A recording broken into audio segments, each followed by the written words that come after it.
काहे बराई दिखावत मोही, जानत हो प्रभु पना तेरा सबही। और बात सुनो उखल सुगला, बांधरिया तू अपना गोपाला।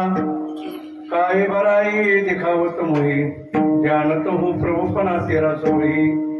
फेरत बन बन गौवा चरावत, फेरत बन बन गौवा चरावत। कहे तु गया बंधुल करी लेले हाथ। काहे बराई दिखावत मोही, जानत हो प्रभुपणा तेरा सबई। विठाला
त्यांच्या कृपादाने कधीचा विस्तारू बाबाजी सद्गुरुदास तुका समचरण सर्वजम साहंद्रम जगन्निधवानी मंजन मंजनानाम तरुण दृश्यमाला कंदरम कन्यनेत्रम सुरेधवरासम विठ्ठलम तं दयामि रामाय रामभद्राय रामचंद्राय वेदशी रघुनाथाय नाथाय सीताय पतये नमः सच्चिदानंद रूपाय विश्वोत्पत्तादि हेतवे तापत्रय विनाशाय श्रीकृष्णाय वयं नमः।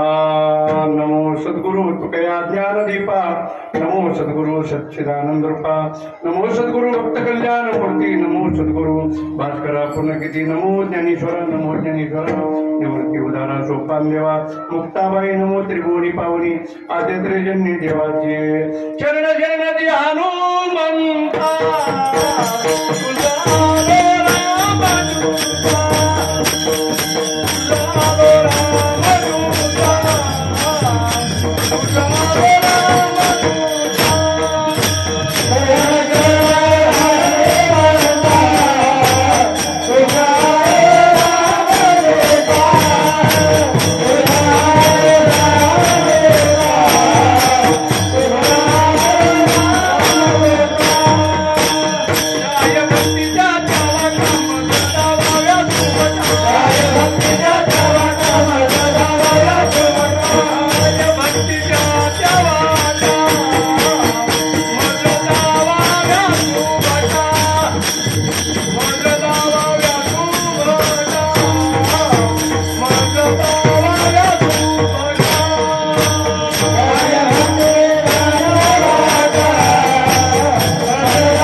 खाया गौरन कानंद कुमर कन्हैया काहे बराई दिखावत मोही जानत हो प्रभुपणा तेरा सबही कीर्तन रूपी सेवे करता निवडलेला अभंग संत श्रेष्ठ जगदवंद्य जगद्गुरु श्री संत तुकोबाराय यांचे धाकटे बंधू कान्होबाराय यांचा हिंदुस्थानी भाषेमधील एक गौरवपर अभंग सेवे करता निवडलेला आहे।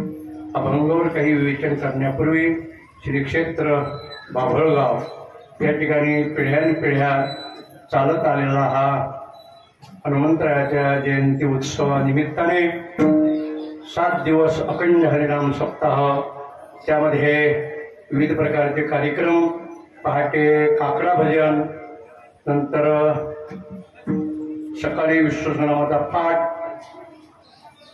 हनुमान चालीसा, त्याचप्रमाणे ज्ञानेश्वरी गाथा भजन, नंतर सुरसाशी हरिभक्तपरायण दत्ता महाराज लोणकर यांच्या मुखातून श्रीराम कथा, हरिपाठ, रात्र कीर्तन, जागर, अन्नदान, पंक्ती असा हा भरगच्च कार्यक्रम हनुमंतरायाच्या कृपेने या ठिकाणी मोठ्या उल्हासाने अतिउत्साहाने सर्व गाव या ठिकाणी, त्याचप्रमाणे सर्व परिसर, पंचक्रोशी सगळी येऊन जातात। एक दिवस तरी सगळी येऊन जातात आणि आपल्या गावातील कुणीही बाहेर न जाता, थोडासा गेला तर त्याला त्रास होतोच,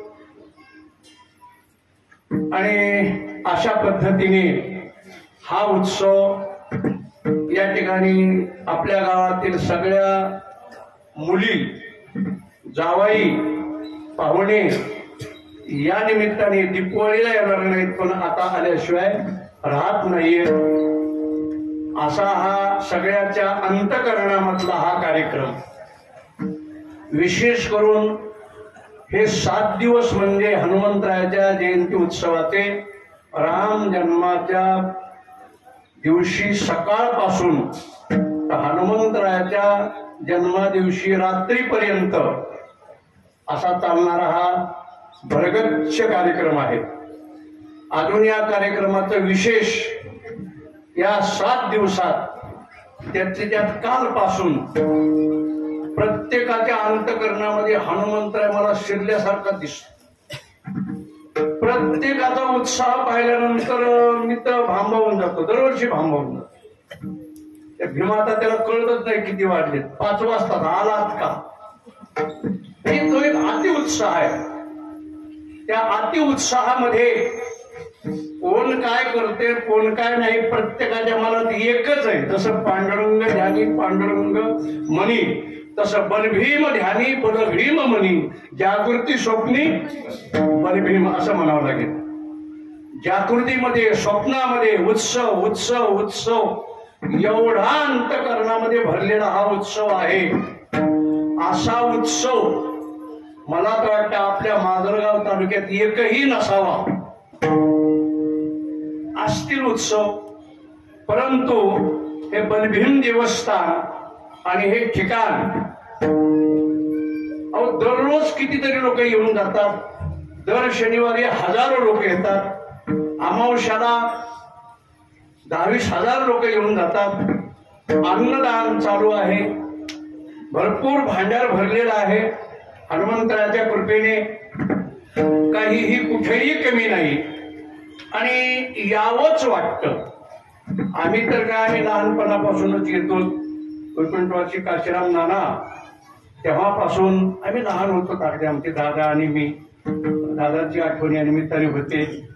लहान होतो तेव्हापासून येतो आणि त्यावेळेस मी जे पाहिले, आज ते 95 वर्षाचे तरुण म्हणावं लागेल. कोण 95 वर्षाचे तरुण? कोण? जिजा वाजवा टाळ्या. मी 95 वर्षाचे तरुण का म्हणलो? वैकुंठवासी आमचे चौधरी बाबा, दिल्लीला उत्सव झाला, प्रतिभाताई राष्ट्रपती होत्या. त्यांनी आमच्या चौधरी बाबाचं वर्णन करताना 94 वर्षाचे तरुण म्हटलं. तसं आमचे हे 95 वर्षाचे तरुण म्हणावं लागेल. कोण? जिजा. ते काय म्हटले, मला चाल येत नाही. येत नाही म्हणले, आणि जी म्हणली ती आम्हाला येत नाही. ज्यावेळेस येत होतं त्यावेळेस कसं असं, कल्पना नुसती करण्यासारखं काम आहे. आणि हनुमंतराय त्यांच्या अंतकरणात शिरतात. प्रत्येक ठिकाणी इथं जे आलेत ना, कुणी असो, त्याच्या अंतकरणामध्ये हनुमंतराय शिरल्याशिवाय राहत नाही. तसे आमचे मुळे दादा सुद्धा, आपले मुळे आबा सुद्धा 70 वर्षाचे तरुणच म्हणावं लागेल. मी 73 वर्षाचा काय म्हणू, तरुण म्हणू का म्हातारा? पण हनुमंतराय जी शक्ती देतात ती शक्ती अजब आहे. ज्याला अनुभव आहे त्याला कल्पना आहे. असो, अशा हनुमंतरायाच्या जयंती उत्सवाच्या निमित्ताने अनेक महाराष्ट्रातून या ठिकाणी भाविक भक्त येतात. अनेक विद्वान मंडळी, वैकुंठवासी परमपूज्य ज्ञानेश्वर माऊली उत्तरेश्वर पिंपरीकर, त्यांचा तर आत्मा इथे, मी दरवेळेस सांगत असतो. देह चाकरवाडीला पडला, पण माऊलीचा खरा आत्मा जर कुठे असेल तर बाभळगाव आहे लक्षात. कारण इतकं श्रद्धेचं ठाण बाभळगाव माऊलीचं होतं. कुठूनही आले की दर्शनला यायचे, कुठूनही आले की दर्शनला यायचे. आम्ही होईल तोपर्यंत दर्शन घेतल्याशिवाय जात नाही. आणि सगळ्यांना अनुभव आहेत. बाकीच्या अनुभव आता माझ्यापेक्षा तुम्हालाही जास्त माहिती आहे, त्यामुळे मी काय जास्त अनुभव सांगणार नाहीये. म्हणून असं हे जागृत देवस्थान असणारं आपलं हनुमंतरायाचं, त्या ठिकाणी 7 दिवस कार्यक्रम झाले आणि त्याची एक आज सांगत आहे, परिसमाप्ती आहे, काला आहे, काल्याचा प्रसाद आहे आज. तर त्या निमित्ताने आता नावं काही घेत नाही, इकडे कोणाकोणाचे नावं हेच काय मला कळायला तयार नाही. सगळेच नाव घेण्यासारखे आहेत, पण सर्वांचेच नाव घेतो. त्यात काय होतंय, एका म्हणता भले आणि का सहजकी निंदिले. ते म्हणतात हे 2-4 काय घेतले, यांनी मला चहा पाजला. काही नावं घेणं गरजेचं असतातच, तुमचे घ्यायला पाहिजेत. पण आता संख्या खूप असल्यामुळे अंतकरणातून सगळ्यांची नावं घेतो आणि कार्यक्रम एकामुळे होतच नसतो. आपली संस्कृती मला आज बरी दिसली. भीमराव आप्पा इथं हक्कदार आहे. रघुनाथ भाऊ आणि भीमराव आप्पा हक्कदार आहे तिथले. कसे ते भजनाचे कोणताही कार्यक्रम त्यांच्याशिवाय होतच नाही. गंगापूजन असो, वर्षश्राद्ध असो, सप्ताह असो, काही असो, गावकरी त्यांना विसरत नाहीत आणि ते गावकऱ्याला विसरत नाहीत. मूळ देवस्थान म्हणून देवस्थान करता आम्ही सगळेच घाबरतो बरं का. तुम्हाला काय वाटत असेल आम्हाला कल्पना नाहीये. तुम्हाला वाटतं आम्ही मान देतो महाराजांना म्हणून महाराज येतात, नाही. आम्ही घाबरतो देवस्थान. विठाला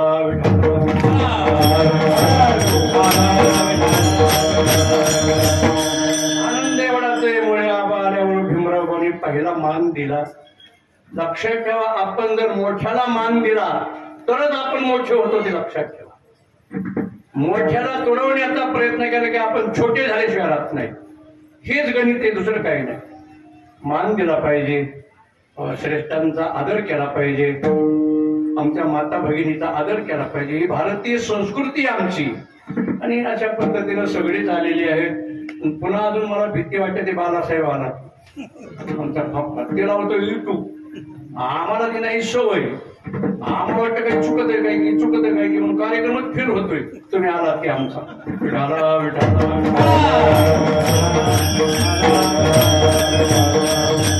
लगेच युट्यूब की लगेच कीर्तन टाकते आणि ते ऐकलं की आम्हाला वाटतं हे चुकलं ते चुकलं, कारण ते घाबरतो आम्ही, सवय नाही ना.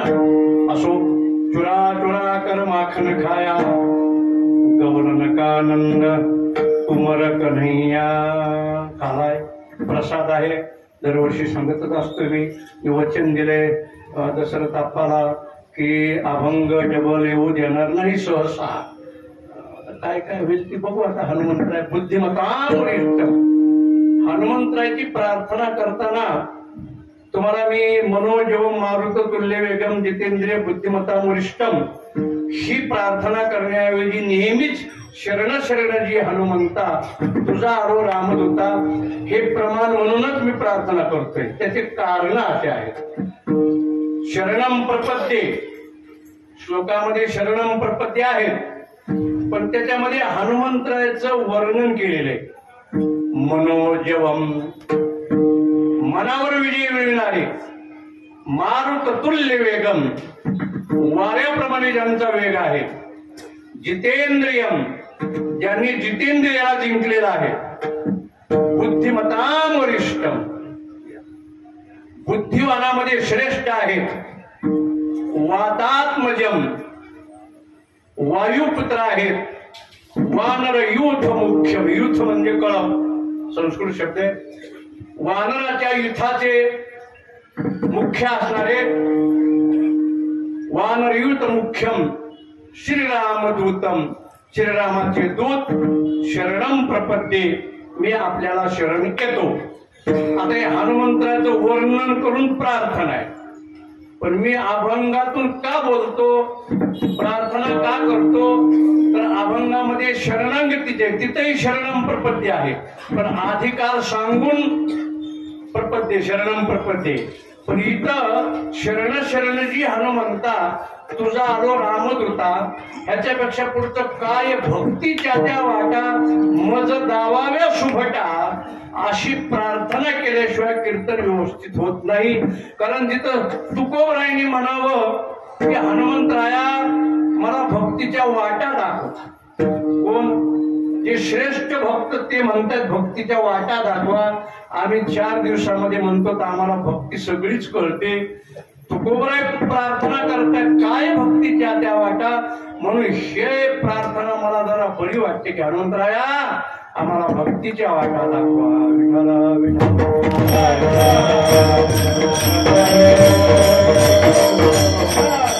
चैत्र शुद्ध पौर्णिमा आहे, वसंत ऋतू आहे, उत्तम हा चैत्र मास, ऋतू वसंताचा दिवस. हा चैत्र महिना मुळामध्ये पर्व काळ आहे. मी नेहमी सांगत असतो तुका हरिदास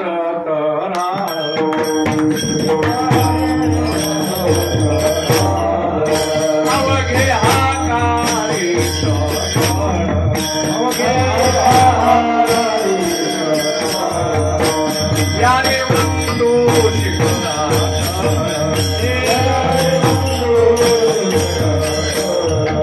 चैत्र मास पर्व काळ महादेव दर्शने आहा आहा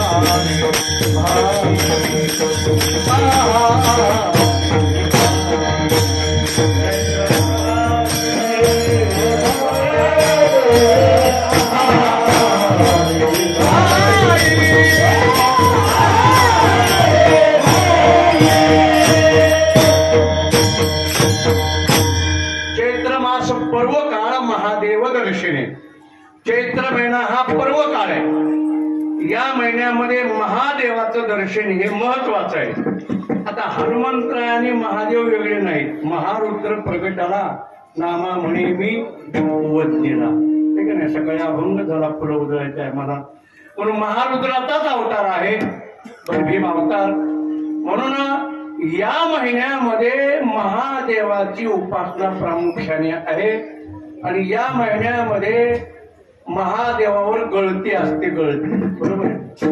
हळूहळू गळती गळे गळू लागली सकळे, गळती असते. आणि ह्याच्यामध्ये किती पर्व काळ आहे त्या उत्सवामध्ये.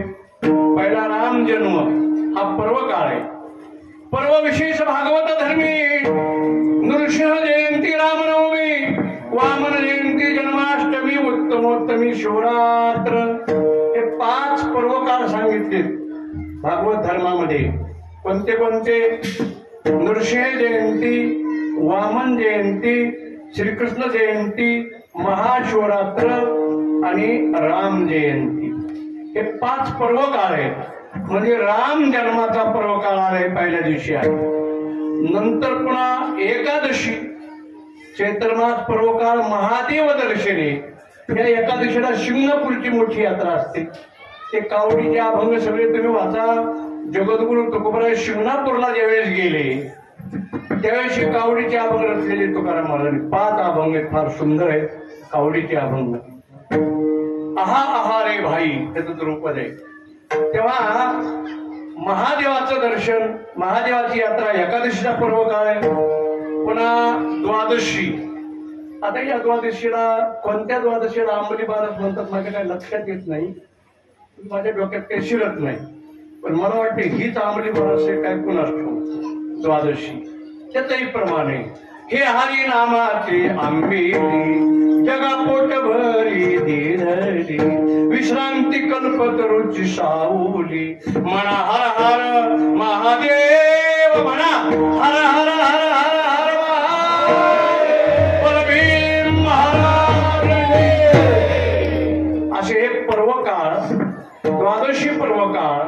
आणि आजचा हा हनुमंतरायाच्या जयंतीचा फार मोठा पर्व काळ आहे आणि आपल्या गावाच्या दृष्टीने अत्यंत महत्वाचा.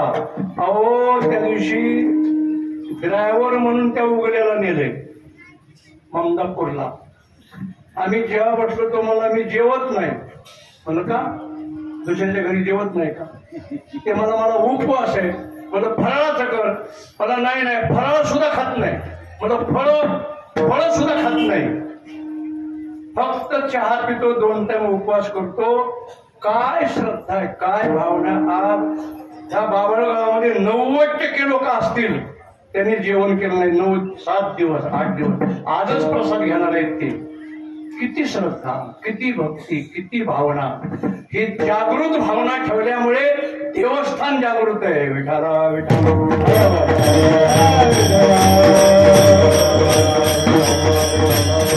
देवस्थानाचं पावित्र्य राखणं आपलं कर्तव्य. अजून मी मध्ये जात नाही कधी मंदिरात. मला म्हणतात जा, पण नाही जा. पावित्र्य राखायचं असतं. तेव्हा अशा पद्धतीने त्या देवस्थानची सगळी जडणघडण आहे. लहान मुलापासून वयोवृद्ध माणसापर्यंत या ठिकाणी सगळ्यांच्या अंतःकरणामध्ये हनुमंतराय आहेत. म्हणून ही सेवा सतत चालू आहे. अशा पद्धतीनं आज कार्यक्रमाची सांगता आहे. सकाळी टाइम थोडा असतो, मला कल्पना आहे अर्ध्या तासातच कीर्तन आवरायचे. 8ला कीर्तन आवरलं पाहिजे. लांबवलं तर तुम्ही काही म्हणणार नाहीत, मलाही कल्पना आहे.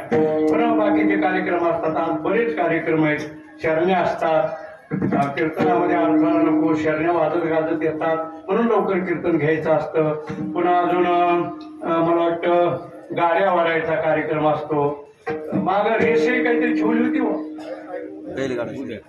उद्या. हो, रेस सुद्धा आहे त्याची गाडीची, आहे ना. काय तुम्हाला धन्यवाद आहे बुवा. त्या तरुण मुलाकरता या गावाच्या टाळ्या वाजवा एकदा. हनुमंतराय सगळ्या तरुणाच्या अंतकरणात शिरतो आणि जेवढं जास्त करावं तेवढं वाटतं. आमच्या भजनी मंडळालाही कुठं जात नाहीत 7 दिवस. एवढे कार्यक्रम चालू असतात चौकड, पण कुणीही जात नाही. उलट बाहेर गेले सगळे येतात. हा एक हनुमंतरायाच्या जागृतपणाचा हा एक चमत्कार आहे. असो, अशा पद्धतीने आज सांगता आहे, काला आहे, प्रसाद आहे. अभंग मी वेगळे वेगळे घेण्याचा प्रयत्न करतोय. तेव्हा आज विवेचना करता जो अभंग निवडला आहे तो हिंदुस्थानी भाषेमधला अभंग आहे. आपले महाराष्ट्रीय संतांचे जे ग्रंथ आहेत ते मराठी भाषेत आहे. मराठी भाषेमध्ये ज्ञानोबरायाला मराठी भाषेचा एक अभिमान आहे. ये मराठीचे नगरी, ब्रह्मविद्येचा सुगाळू करी, देणे देणे सुखजीवरी होती या जगा. मराठी भाषा अभिमान आहे. अभिमान असावा, मी मराठा आहे, मी महाराष्ट्रामध्ये राहणार आहे. मराठा शब्दाचे अर्थ वेगळे वेगळे आहेत. दुंडा महाराज यात्रेला चालले होते रेल्वेमध्ये आणि त्यांना विचारलं आपण कोण आहात. ते म्हणजे मी मराठा आहे. दुंडा महाराज कोण होते? ब्राह्मण होते. पण एवढा मराठाचा अभिमान आहे त्यांना, कुणाला? दुंडा महाराजाला. तेव्हा शेजारच्यानी म्हणून सांगितलं महाराज तुम्ही ब्राह्मण आहात, मराठा कसं काय सांगितलं? अरे महाराष्ट्र हा मराठा शब्दावरच महाराष्ट्र बनलेला आहे.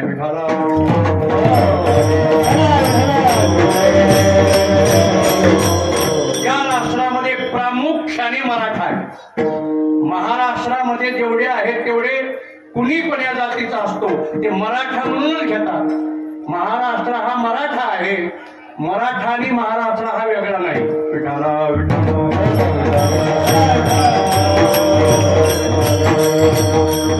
म्हणून अभिमान मराठी भाषेचा. म्हणून त्या काळामध्ये मराठी भाषेमध्ये ग्रंथ लिहिण्याकरता परवानगी नव्हती, बंधनं होते. संस्कृत भाषा ही गिरवाण भाषा, देववाणी म्हणतात त्याला, आणि त्याच भाषेमध्ये लिखाण करायचं, त्याच भाषेमध्ये ग्रंथ करायचे. पण आमच्या महाराष्ट्रीय संतांनी अशी क्रांती केली महाराज. ज्ञानोबरायांनी ज्ञानेश्वरी लिहिली ती मराठी भाषेमध्ये लिहिली. संस्कृत भाषा जगाशी कळेना म्हणून नारायणा संकट पडले, तो चावता धरी अलंकापुरी, ज्ञानाबाई सुंदरी तारावया. ग्रंथ मराठी आहेत, पण त्या मराठी भाषेमध्ये ग्रंथामध्ये काही काही हिंदुस्थानी अभंग आहेत. आपल्या भारत देशाला हिंदीमध्ये काय म्हणतात? हिंदुस्थान. संस्कृतमध्ये काय म्हणतात? श्रीमद भागवतामध्ये भारतवर्ष, याचे नाव आहे बरं. भारतवर्ष, हिंदुस्थान, भारत. मग हिंदुस्थानामध्ये हिंदुस्थानी भाषा ही सगळ्या हिंदुस्थानामध्ये चालते. म्हणून संतांनी हिंदुस्थानी भाषेत अभंग केले. अहो संस्कृत मोठ्या मोठ्या पंडिताला त्या ओळाचा अर्थ करणार नाही. जय जय देव निर्मळ निजनाखिल मंगळ जन्म जरा जलद झाला प्रबंधन, जय जय देव सुप्रभ जगदंबद गर्भनभ भवनोद्भवंबातंब भवध्वंश. तो म्हणजे जीभ वाकडी करावं, सरळ म्हणता सुद्धा येत नाही. ते ओळ आहेत त्या.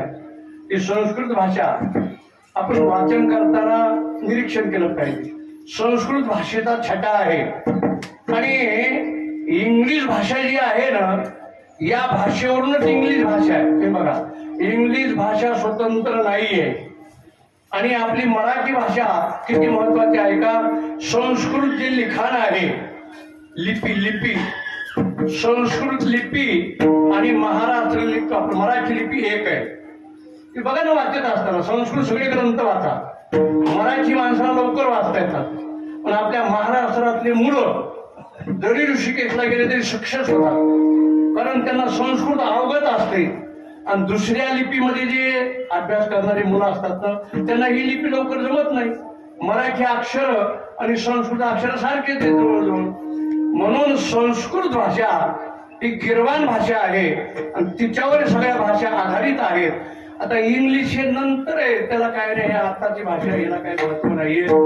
महत्व जगात इंग्लिशला दिलेलं आहे, पण आपली मराठी भाषा विसरता कामा नये. काय व्हायला लागले अलीकडे त्या इंग्लिशमध्ये बोलण्याची सवय लागल्यामुळे मराठी भाषा कळत नाही. साध्या खेड्यातल्या महिला मंडळी सुद्धा म्हणतात कसं जायचं का, एसटीने जायचे. त्यांना माहिती नाही मराठी शब्द कोणता एसटीनं. कुठं एसटी स्टँडवर, एसटी कॅन्डावर चालले नका काय येईना. म्हणजे थोडक्यात सांगायचं आपल्या ह्याच्यामध्ये आपली मराठी भाषा हळूहळू कळायला लागली हे ध्यानात ठेवलं पाहिजे. मराठी भाषेचा स्वाभिमान असावा. मराठी भाषेमध्ये बोलण्याचा आमचे गुरुवर्य एक अनुभव सांगतो. भाऊसाहेब महाराज हिरोलीकर, तुम्हाला हिरोलीकर ते त्या काळातले ग्रॅज्युएट होते. कधीचे 1960च्या अगोदरचे ग्रॅज्युएट होते. पण व्यवहारामध्ये एकदाही इंग्लिश शब्द येऊ देत नव्हते. एक वेळेस सुद्धा आम्ही ध्यान देत होतो, लाईट लाव कधीच म्हणले नाही. दिवा लाव बर, बटन दाब कधी म्हणले नाही. खटका दाब बर, जाणून बुजून खटका बटन हे आपल्या ध्यानात तरी आहे का तुमच्या? बटनाला काय म्हणते ती? असं व्यवहारामध्ये ते कधीच येऊ देत नव्हते. आणि एक असे अभिमान आहे, आपल्या मराठी भाषेचा अभिमान असावा. तशी ही हिंदुस्थानची हिंदी भाषा आहे. पण हिंदी भाषेमध्ये तुकोबारायांनी बऱ्याच संतांनी अभंग लिहिले. त्याच्यात तुकोबारायचे बंधू कान्होबाराय त्यांचा हा अभंग आहे. चुरा चुरा कर माखन काया गौरन कानंद कुमार कन्हैया. या अभंगाची भूमिका अशी आहे, भगवान श्रीकृष्ण परमात्मा मथुरेमध्ये अवतार झाला आणि गोकुळामध्ये आले. प्रगट भयो भगवान गोकुळ में प्रगट भयो भगवान, हे प्रगट भयो भगवान गोकुळ में प्रगट भयो भगवान. गंगाजी के घर नौबत मांगे,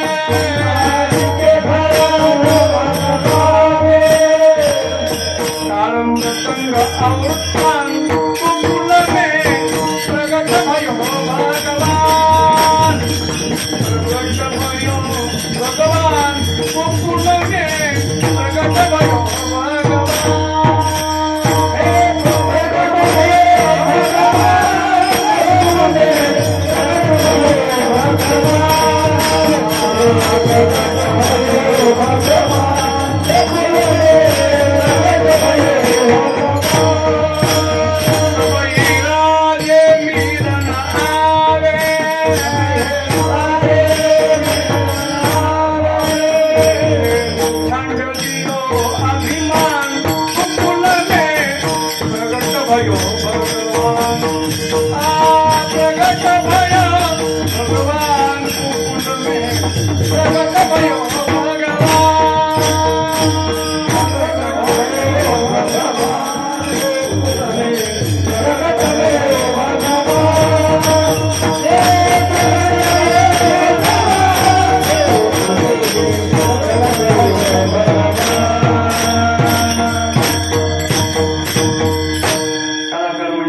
संगीत विशारद आहेत, मोठे मोठे स्टेज दाखवणार आहेत. म्हणून मला जरा थोडस काय त्या हनुमंत अंगात शिरत आलंय. वेगळं वेगळं म्हणा वाटतं, जरा वेगळे वेगळे स्वर काढा वाटतात जरा. असो, प्रगट भयो भगवान एका शब्दामध्ये महत्व आहे.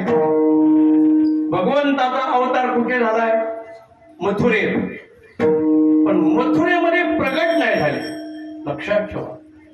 मथुरेमध्ये दुष्ट लोक जास्त होते. पण भगवंताचं प्रागट्य कुठे झालेलं आहे? गोकुळात. गोकुळात भक्त होते. जिथं भक्त आहेत ना तिथं भगवान प्रगट होतो. अवतार कुठेही घेतो, लक्षात ठेवा. अवतार घेतलाय तिथं कंसाच्या बंदीखान्यात, दैत्याच्या गावात. पण प्रगट कुठं झाले? गोकुळात. तिथं गोकुळाचं वैशिष्ट्य. गोकुळातले कुणीही देवाला आणण्याकरता गेले नव्हते. देवाला घरा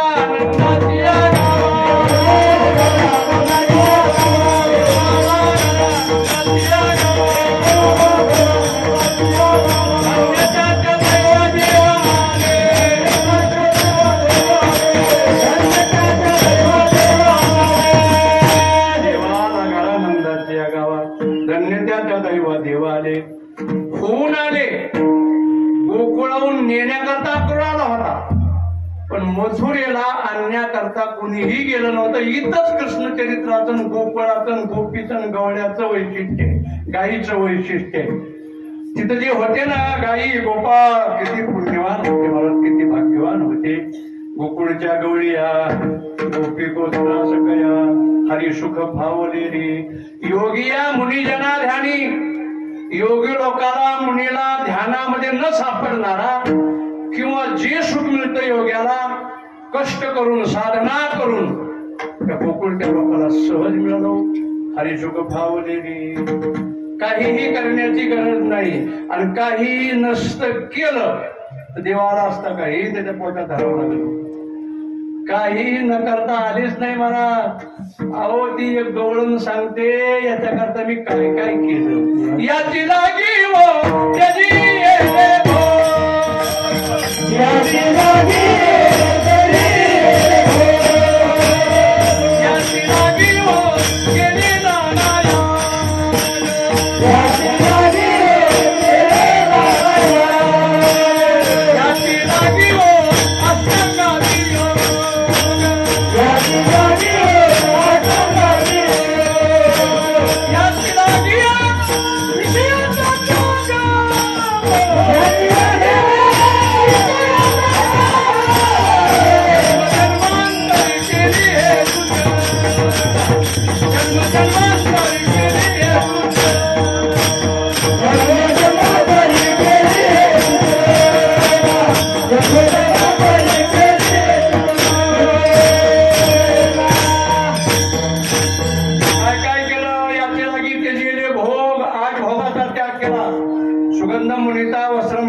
नाना अश्वमेधयज्ञ हे केले. अष्टांगादी योग, विषयाचा त्याग, ह्या सगळ्या गोष्टी केल्या अशा त्या भाग्यवान गोपिका होते.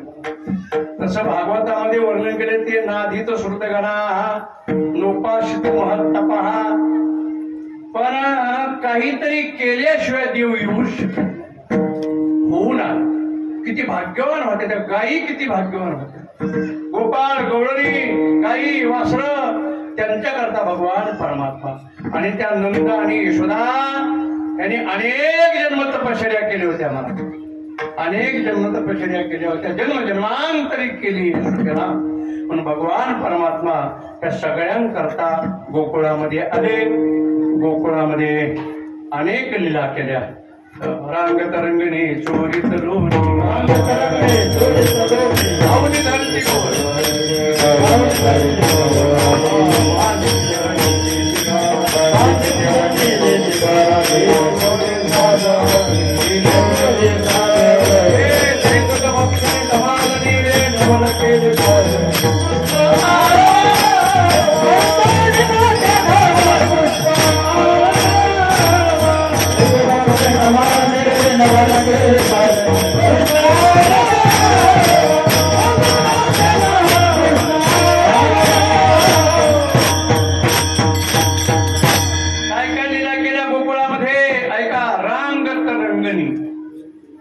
रांगण ही एक लीला आहे. रांगण सुद्धा एक लीला आहे. ते कशी रांगत होते. तळवे तळहात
रांगत होते, दुसरी चाल उचलली की थांब आदिनाथ, कशी रांगत होती हीच चाल म्हणावं लागेल, तेव्हा ती थांबायची. काही काही चाली ते वैशिष्ट्य असतं. वैकुंठवासी परमपूज्य माधव बाबा सुकाळे, बऱ्याच लोकांना कल्पना आहे, जुने गायक, ही बंकट स्वामीची शिष्य होती. आणि ते म्हणायचे स्वामी महाराजांनी ज्या चाली लावल्या त्या अभंगाला तीच चाल म्हणावं लागते तरच रंग येतो. आम्ही कितीही गायक असू द्या, आता इथे बरेच गायक आहेत, स्वामी महाराजची चाल मी म्हणतो आणि तुम्ही चाल लावा, कोणती वपती ती बघू. पांडुरंग कांती दिव्य तेज जगती, रत्नगिर भाकरी अगणित लावण्य तेज कुंजळ नवर्ण तिची शोभा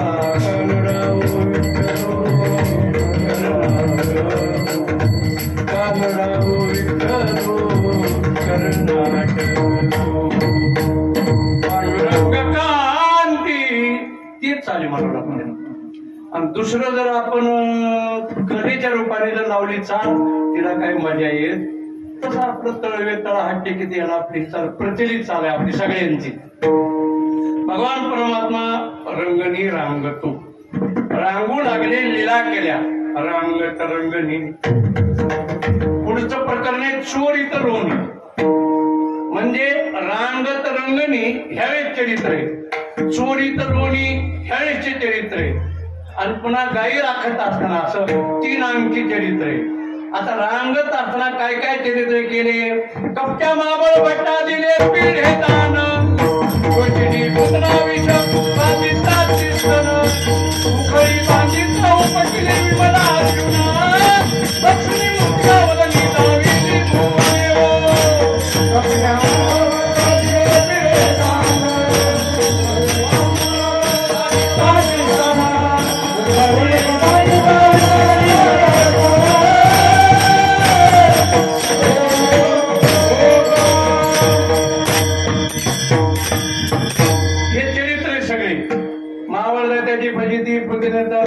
वगैरे वगैरे वगैरे ह्या सगळ्या गोष्टी लहानपणी श्रीकृष्णाने केल्या. पुन्हा काय केलं, चोरी केली. चोरी करताना काही लिहिलंय. असे एक एक चरित्र केले गोकुळामध्ये. पुढे मोठे झाले, मथुरेत गेले, कंसाचा नायनाट केला, उग्रसेनला राज्यावर बसवलं. अशा सगळ्या गोष्टीनं पुन्हा द्वारका नगरी रचली, तिथे राज्य करू लागले. आणि एक वेळेस पर्वकाळ होता. तसं पर्वकाळामध्ये आपल्या इकडे शुक्लेश्वरला वगैरे गंगेवर सगळे लोक जातात ना, भागवतामध्ये वर्णन आहे. तर त्या ठिकाणी अनेक जण आले, द्वारकेचे सगळे आले, गोकुळातले सर्वजण आले, हस्तिनापूरचे सगळे आले. सगळे चौकडचे पाहुणे रावळे सोयरे सगळे मित्र मंडळी सगळे एकत्र जमले आणि सगळे एकमेकाचे राम राम श्याम श्याम वगैरे काय असं गळा भेटी सगळ्या चाललेले. लहान लहान जे गोपाळ होते ना लहानपणचे श्रीकृष्णाचे सोबती, त्याने पाहिलं श्रीकृष्णाकडे, काय तो राजवेश, काय ते कपडे, काय तो मुकुटन. ते म्हणजे अरे गड्यानो राजा की रे झाला, गड्यानो राजा की रे झाला,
तुम्ही आम्ही सगळे जाऊ गाई वळायला जाऊ.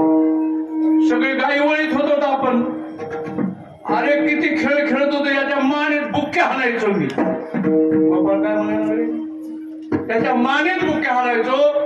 पण जवळ जावं अशी घेऊ, आता भीती वाटते जवळ जायला. हा राजा मोठा झाला आता, हा सगळे गोपा चर्चा करायला. मग त्या महिला मंडळ सगळे एकत्र बसतो. आता बाया जर एकत्र बसल्या, बाबळगावच्या सोडून, इथं आलेल्या पाहुण्या सोडून, त्या काय चर्चा करणार आहेत का प्रशिक्षित निघाला खुरपायचं झालं, कारण मुलगी आली का डिलिव्हरी झाली. पण ह्या बाया ज्या होत्या ना, त्या परमार्थातल्या बाया एकत्र बसल्या आणि एकमेकीला स्वतःचे अनुभव सांगू लागल्या. सोय सुखाचे झाले अनुभव, सोय सुखाचे झाले अनुभव, एकमेकीला सांगतील भाव, एकमेकीला सांगतील भाव. अवघ्या अवघा कैसा नवला, अवघ्या अवघा कैसा नवला, सर्व साक्षी त्याचे तिच्याचा जीव.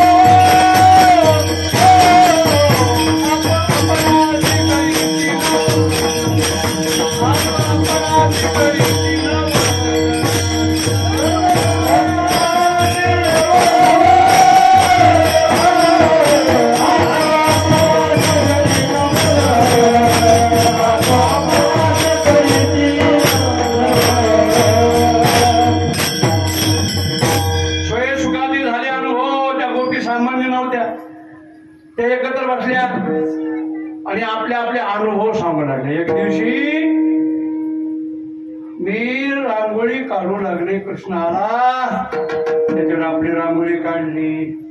एक म्हणते मी पाणी आणायला गेले होते, तिथं आडवा आला, मला भेट दिली, दर्शन दिलं. एक म्हणते एक दिवशी सगळ्या गवळणी निघाल्या यमुनेवर श्रीकृष्णाचं दर्शन घेण्याकरता. मला म्हणल्या चल. मी काय म्हणले, मी कशाला यमुनेशी जाऊ ग,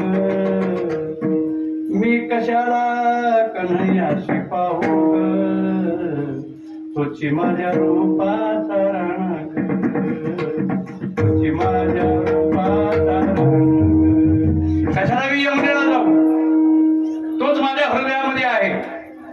अशा एकमेकी आपले आपले अनुभव सांगायला लागले.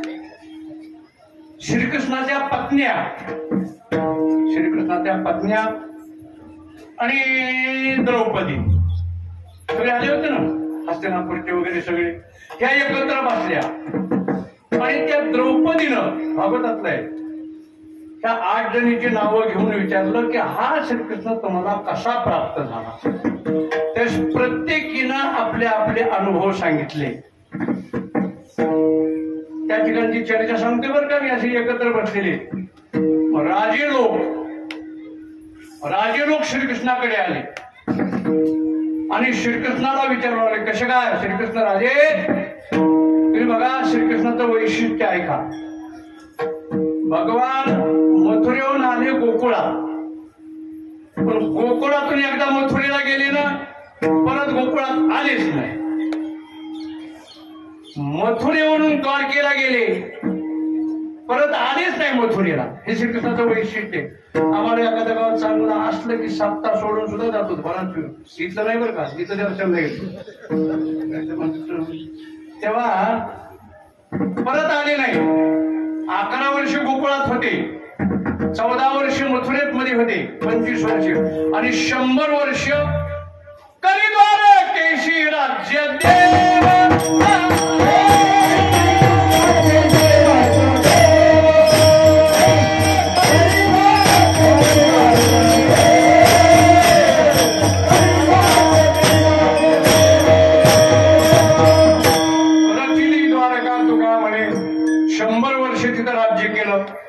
भगवान श्रीकृष्णाने आणि मग सगळे राजे लोक होते. प्रत्येक म्हणून लागले, श्रीकृष्णा तुमचं जीवन चरित्र कसं काय आहे. जरा पुढे अभिमानातच सांगू लागले कोण श्रीकृष्ण काय सांगा मला काय काय करावं लागलं मी या नुकलता बाळपणाची फुली मी या अदानवी सृष्टी केली करी धीरण उमारली महेंद्र महिमा काय सांगावं मी लहान होतो त्या राजा लोकांना सांगू लागले बाळपणाची फुली नुघडता बाळपण माझं संपलंही नव्हतं त्याच वेळेस मला पुतणीला मारावं लागलं अगासुर बगासुर तृणासुर हे मारावं लागले मी या अदानवी सृष्टी केली करी गिरी धरोनी उमानिली महेंद्र महिमा त्या 5-7 वर्षाच्या वयामध्ये मी गोवर्धन पर्वत धारण केला कोण सांगायला लागले श्रीकृष्ण त्या सगळ्यांना प्रवचन करायला लागले महेंद्र महिमा कालिंदीचे हृदय शल्य फेडिले तो कालियाना गिरोनीमध्ये होणार होता त्याला घालवलं तिथून हृदय शल्य फेडिले त्याचं जे हृदयात शल्य म्हणजे विष ते काढलं जळत गोकुळ मी राखीने गोकुळाला आग लागली चौकडून सगळ्यांना वाचवलं त्याच्यातून वासुरवासाठी लाविले विरंची पिशी त्या गायी वासरा करता त्या ब्रह्मदेवाचा गर्व हरण केला कौतुक पाहावं